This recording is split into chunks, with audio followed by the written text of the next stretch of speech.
धाकड़ खबर बेखौफसुमा बेबाक अंदाज।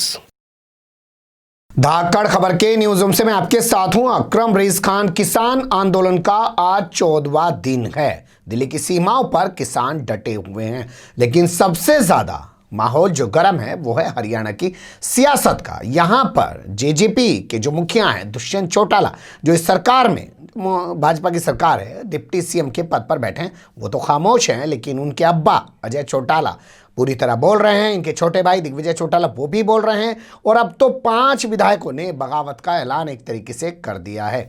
उसे बगावत भी कहा जा सकता है, बगावत भी नहीं कहा जा सकता। ये कहा जा सकता है कि उन्होंने किसानों का समर्थन कर दिया है। तो बहुत सारे सवाल जन्म ले रहे हैं। क्या हरियाणा में भाजपा की सरकार बनी रहेगी, गिर जाएगी? क्या कांग्रेस सरकार बना सकती है? कुछ चीज़ें आपके सामने रखते हैं, लेकिन सबसे पहले एक सिनेरियो आपके सामने आ जाना चाहिए। जब पार्लियामेंट से कानून पास हुए उसके बाद एसएडी यानी कि श्रोमणी अकाली दल, जो एक लंबे अरसे से भाजपा के साथ बनी हुई थी, हरसिमरत कौर ने इस्तीफा दे दिया और पार्टी ने भी भाजपा से यानी कि मोदी सरकार से अपना समर्थन वापस ले लिया, क्योंकि उसको लग रहा था कि चुनाव आने वाला है पंजाब में और उसकी महाजमीन सिमटती जा रही है। सरकार ऐसे कानून ले आई है जिसका विरोध पंजाब में जबरदस्त तरीके से हो रहा है। अब यहाँ देवीलाल के वंशज हैं दुष्यंत चौटाला, आप जानते ही हैं। देवीलाल किसान नेता के तौर पे पहचाने जाते हैं पूरे देश के अंदर। उनकी एक बड़ी इमेज है। उन्हीं के नाम पर जननायक जनता पार्टी बनाई, 11 महीने तक काम किया, 11 विधायक जीत के आ गए। एक डबल सीट जीती थी, वो हाथ से चली गई। 10 विधायक अभी हैं और भाजपा के साथ सरकार चला रहे।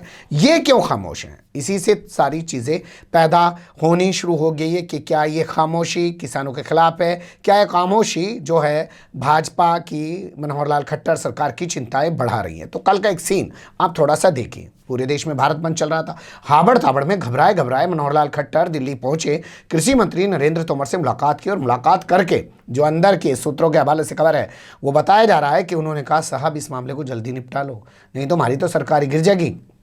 हरियाणा में बहुत ज़बरदस्त दबाव बना रहे किसान जेजेपी के नेताओं पे।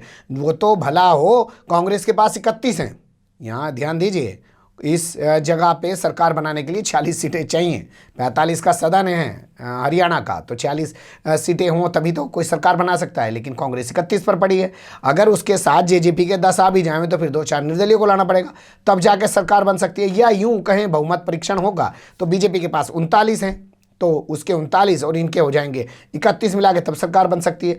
लेकिन जो पूरी जेजेपी आए तभी जाके तो ये आंकड़ा बनता है। इसलिए कांग्रेस शायद जेजेपी को तोड़ने का कोई काम नहीं कर रही है कि जेजेपी वाले भी टूट के कांग्रेस की तरफ नहीं जा रहे। उन्हें लग रहा होगा क्या, लेकिन चिंताएं जो हैं मनोहर लाल खट्टर के चेहरे पर उभरी हुई हैं। हालांकि कुछ लोग कह रहे हैं ना जी वो इसलिए नहीं आए, वो इसलिए घबरा नहीं रहे थे सरकार को लेकर, वो तो इसलिए आए कि कृषि मंत्री से कह रहे जी किसानों का मुद्दा सुनो ना जी, ढंग से इनकी बात सुनो, ये क्या कह रहे, इस मामले को निपटाओ। लेकिन असल यही है कि जेजेपी के 5 विधायकों ने, जिसमें से एक का नाम राम कुमार गौतम है, दूसरे का नाम अमरजीत ढांडा है, तीसरे का नाम जोगीराम सिहाग है, चौथे का नाम रामकरण काला है और 5वें का नाम हमारे पास है नहीं है। लेकिन 5 विधायकों ने जिस तरीके से आंखें दिखाई है, कुछ तो पहुंच गए हैं किसान आंदोलन के बीच में। जैसे आज की तस्वीर आप देख सकते हैं, खबर आ रही है कि जो अभय चौटाला हैं वो टिकरी बॉर्डर पर किसानों के बीच पहुंच रहे हैं। इनेलो के जो मुखिया हैं, इंडियन नेशनल लोक दल के जो मुखिया हैं वो पहुंचे किसानों के बीच, तो चिंता तो बढ़नी लाजमी है।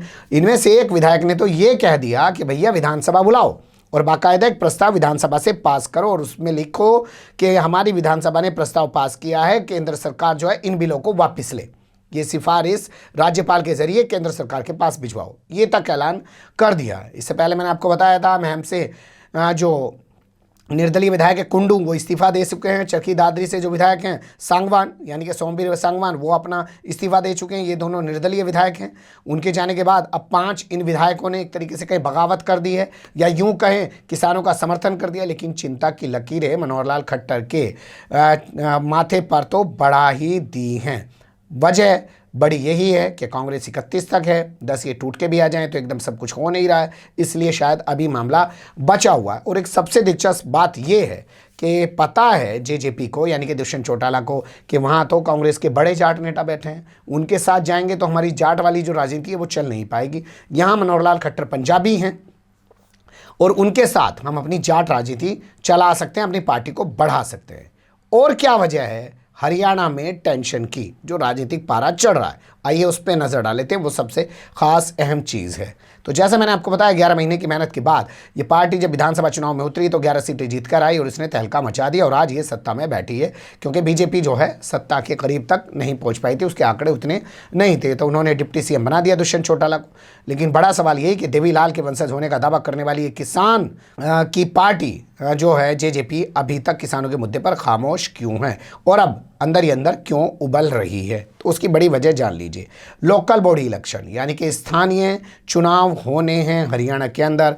3 जगह पे नगर निगम का चुनाव है, 2 जगह पे नगर पालिका का चुनाव है। जैसे पंचकुला में नगर निगम का चुनाव होना है, मेयर चुना जाना है वहाँ पे। इसी तरीके से अंबाला में मेयर चुना जाना है, सोनीपत में मेयर चुना जाना है। तो ये जो है मिनी असेंबली इलेक्शन इनको माना जाता है। इसी तरीके से आप देखिए रिवाड़ी की एक धारूहेड़ा नगर पालिका है, उसका चुनाव होना है। रोहतक की एक सांपला नगर पालिका है, उसका भी चुनाव होना है। तो इन चुनावों के चलते जेजेपी को लग रहा है कि हम लोग पहले ही बड़ौदा विधानसभा का उपचुनाव हार चुके हैं, जो अभी हाल फिलहाल में हुआ, जिसे लोगों ने कहा कि किसानों ने हरियाणा में अपना गुस्सा दिखा दिया है, भाजपा को समझा दिया है। लेकिन बावजूद उसके समझे नहीं मनोहर लाल खट्टर और हरियाणा के रास्ते दिल्ली आ रहे किसानों पर उन्होंने आंसू गैस के गोले चलवाए और बेशर्मी बिहाई के साथ पानी की बौछारें भी चलवाई। अब उन्हें कोई कहेगा नहीं कि वो पाकिस्तान से आए हुए हैं। कोई और होता उनकी जगह पे तो बता देता, अरे यार ये लोग तो पाकिस्तान से आए हुए हैं, इनका भारत से क्या लेना देना था, ये भारत में आके अब जो है यहाँ भारतीयों पे जुल्म कर रहे हैं, ये तो कहा नहीं जा सकता। लेकिन 27 दिसंबर को मतदान होना है और 30 दिसंबर को चुनावी नतीजे आने हैं।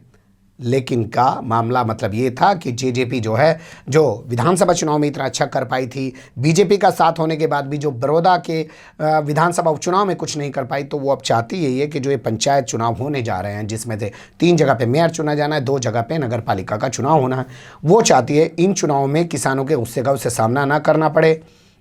और जैसा लोगों में गुस्सा बीजेपी के प्रति है, उस गुस्से का खामियाजा जो है जेजेपी को उठाना पड़ सकता है। इसीलिए मनोहर लाल खट्टर के चेहरे पर, माथे पर चिंता की लकीरें लगातार बढ़ती जा रही हैं।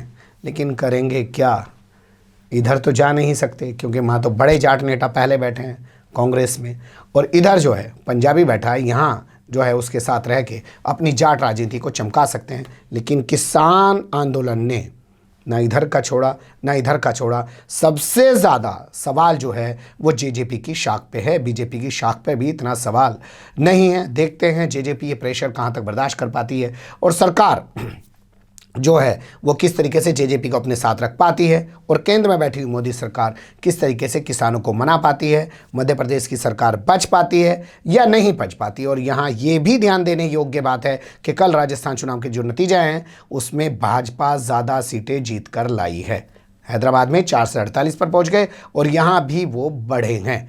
1800 से ज़्यादा सीटें उनकी हैं, 1700 कुछ सीटें जो हैं वो कांग्रेस की हैं। यानी कि कांग्रेस जो सत्ता में बैठी है अशोक गहलोत की सरकार, उससे ज़्यादा सीटें भाजपा ने पंचायत चुनाव में राजस्थान के अंदर जीती हैं। तो उसको भी मद्देनज़र रखते हुए भाजपा जेजेपी के मुखिया दुष्यंत चौटाला को आश्वस्त कर सकती है कि देखो हमारे साथ रहो, हमें हर तरफ से समर्थन मिल रहा है, हम लोग बढ़ ही रहे, घट नहीं रहे, वहाँ जाने से तुम्हें कोई फ़ायदा होने वाला नहीं है। तो किसानों के मुद्दे पर ये सरकार गिरेगी बचेगी अभी कुछ स्पष्ट कहा नहीं जा सकता। खतरे के बादल मंडरा रहे हैं, हो सकता है उसके चलते 1-2 मंत्रिमंडल का पद और दे दिया जाए जेजेपी को, क्योंकि कुछ निर्दलीय भी तो छोड़ के चले गए ना, जो फला बोर्ड के थे।